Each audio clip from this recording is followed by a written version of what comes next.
de la cérémonie des vœux, à savoir la poursuite cette année 2014 de l'assainissement du paysage médiatique congolais. Bien pourquoi assainissement? Tout simplement parce qu'il est fait par nous, par vous, si vous étiez intellectuels, habité chacun de nous, le constat aujourd'hui est renversant. Il est renversant du fait que la presse dans notre pays va à reculons. La presse dans notre pays, dans sa diversité bien sûr, il s'agit de la presse écrite, il s'agit de la presse audiovisuelle aussi. En tout cas, la presse n'honore pas le métier de journaliste. La presse n'honore pas le pays. Notre cri le plus ardent a toujours été de vous inviter au professionnalisme. Que ceux qui sont des professionnels, donc ceux-là qui ont été formés, se remettent de temps en temps en question. Que ceux qui n'ont pas été formés, les non-professionnels, apprennent auprès de ceux qui ont été formés. C'est un exercice d'échange, d'aide qui pourrait absolument porter les fruits, aider notre presse à décoller, qui favoriserait cette presse-là à devenir compétitive au plan régional, sous-régional et pourquoi pas planétaire. Pour la petite histoire, et nous n'allons pas condamner l'histoire pour autant, nous savons que depuis l'indépendance, notre presse n'avait jamais connu une période aussi heureuse qui nous permettait de vivre véritablement la liberté de la presse. Et pour un long moment, cette presse était entre les mains de l'État. Donc lors de la période du coup d'État. Et c'était à la faveur de la conférence nationale souveraine que la presse a trouvé son moment de véritable explosion de liberté. Liberté d'expression, liberté de la presse. En tout cas, toutes les libertés ont pratiquement gagné toute la population congolaise et la presse en particulier a su tirer les marrons du feu. Je me souviens alors, en 1991, la presse écrite apparaît dans le paysage, non pas de façon impromptue. La presse écrite a fait une apparition heureuse. Nous étions habitués aux journaux du parti de l'époque. Le seul journal crédible, c'était la Semaine africaine, c'était le journal privé, ce que je dis, c'était la Semaine africaine, qui d'ailleurs, jusqu'au jour d'aujourd'hui, continue à garder ses belles marques d'antan, d'un journal responsable. Et puis voici, dans le paysage congolais, apparaissent plusieurs journaux avec des lignes éditoriales tout à fait nouvelles, aussi nouvelles qu'étonnantes. Et on commence véritablement à offrir de la liberté de la presse. Je n'ai pas envie de les citer. Et je me faisant,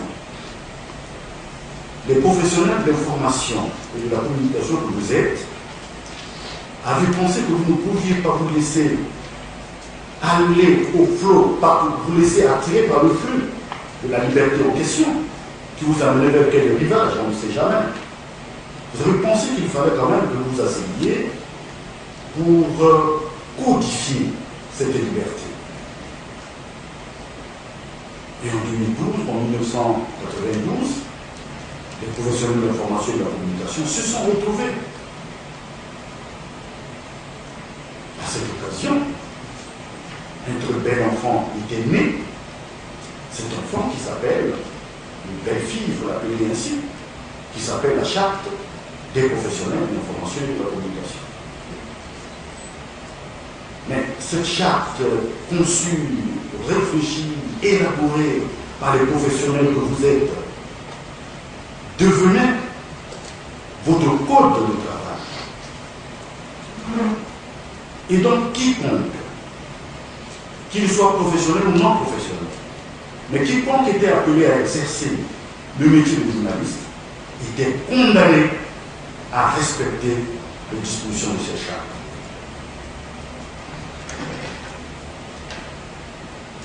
Mais l'État aussi a sa place quand on est conseil d'État, on est forcément aussi soumis à la loi de l'État.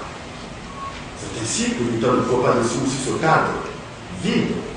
Donc à côté de votre charte, l'État a publié des lois, et nous en avons trois singulièrement. La loi 4 qui est la loi organique du Conseil, la loi 8 qui est la loi sur l'information et la communication, la loi 15 qui est la loi sur le pluralisme des médias. Voilà ainsi constitué l'arsenal juridique qui permet au Conseil de travailler, qui permet au Conseil de réguler l'information et la communication, qui permet au Conseil de suivre l'activité des médias. Cette caisse à outils n'est pas la propriété personnelle du Conseil. Cette boîte à outils est à la disposition de nous tous, du Conseil, bien sûr, des professionnels que vous êtes, de vos médias et de nos autres partenaires de la société civile. Tout le monde doit utiliser cette boîte à outils. Mais quelle utilisation faisons-nous? Et pour comprendre l'utilisation de ces outils par le Conseil, il convient quand même que je vous rappelle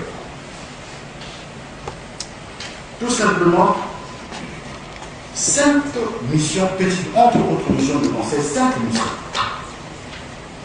À savoir, garantir aux citoyens le libre accès à l'information et à la communication, suivre les médias et assurer leur protection contre les menaces et les entraves dans l'exercice de leurs fonctions d'information libre et complète, favoriser la libre concurrence et l'expression pluraliste de courants de pensée et d'opinion, veiller à la qualité du contenu et à la diversité des programmes audiovisuels, au développement de la production et de la création audiovisuelle nationale.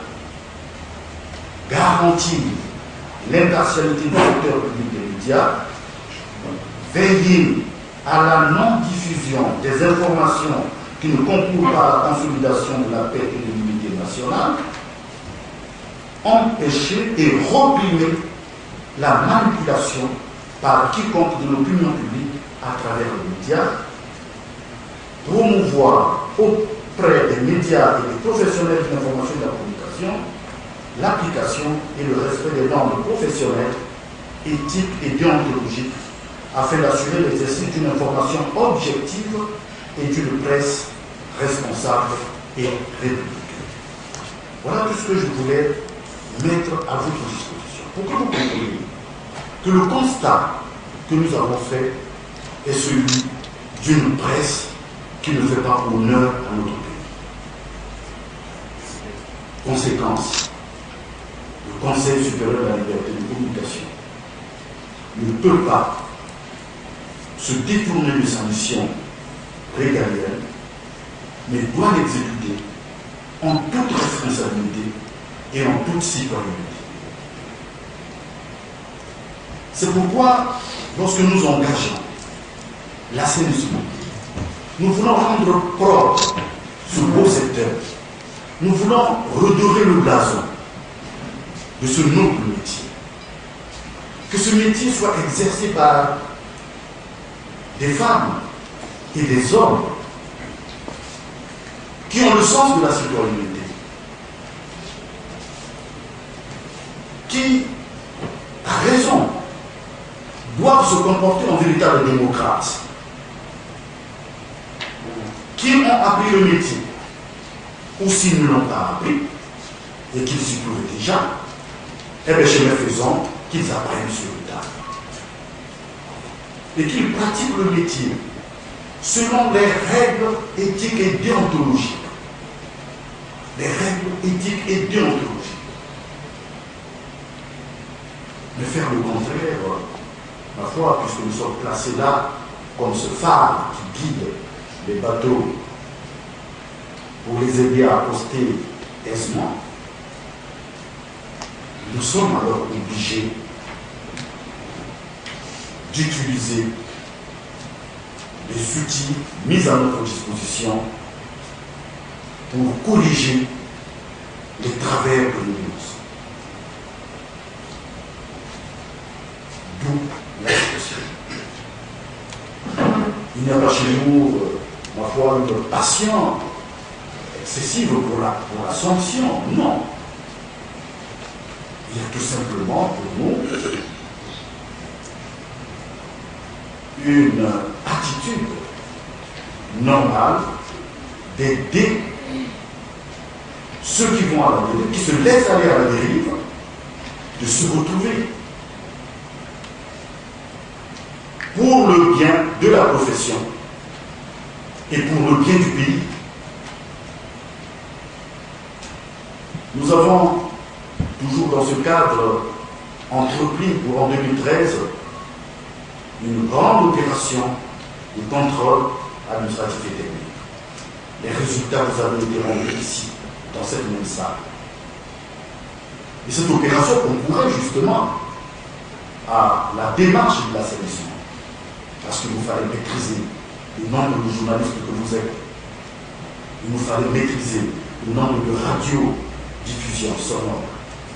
Il nous fallait maîtriser le nombre de télévisions éparpillées sur le territoire national. Il nous fallait alors constituer un véritable fichier des médias dans notre pays. Et après avoir fait cette opération, l'assainissement doit continuer. Et cet assainissement doit beaucoup plus s'accentuer sur l'aspect pédagogique. Parce que la qualité que nous recherchons ne sortira de nulle part. La qualité que nous recherchons ne viendra que d'une bonne pédagogie. La pédagogie, ma foi, insistera, travaillera davantage sur la déontologie, bien sûr. Et c'est ce que nous sommes en train de faire. Avec cela, au cours de cette année, nous l'avons annoncé, il y aura des forums, des colloques, des séminaires, des focus, et j'en passe, qui vont être organisés, toujours et toujours dans le sens de l'approfondissement des connaissances. Mais l'assainissement aussi ne peut pas se faire sans, quand on vient assainir chez soi, à la maison, c'est de la saleté qui m'emballait. Donc l'assainissement ne peut pas se faire sans la sanction. Jusque-là, les sanctions que nous infligeons sont des sanctions administratives, libres à tout citoyen, offensé, diffamé, violé, de saisir les tribunaux pour que les sanctions pénales soient infligées à ceux qui le méritent. Mais pour nous, nous nous limitons aux sanctions administratives, comme nos textes nous l'autorisent. Cette année, et c'est cela sûr, nous allons aussi arriver à d'autres types de sanctions, à savoir des sanctions pécuniaires.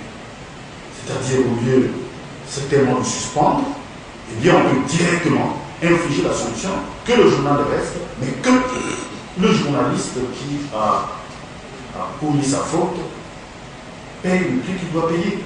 Évidemment, c'est le journal, c'est tellement qu'il paiera pour lui.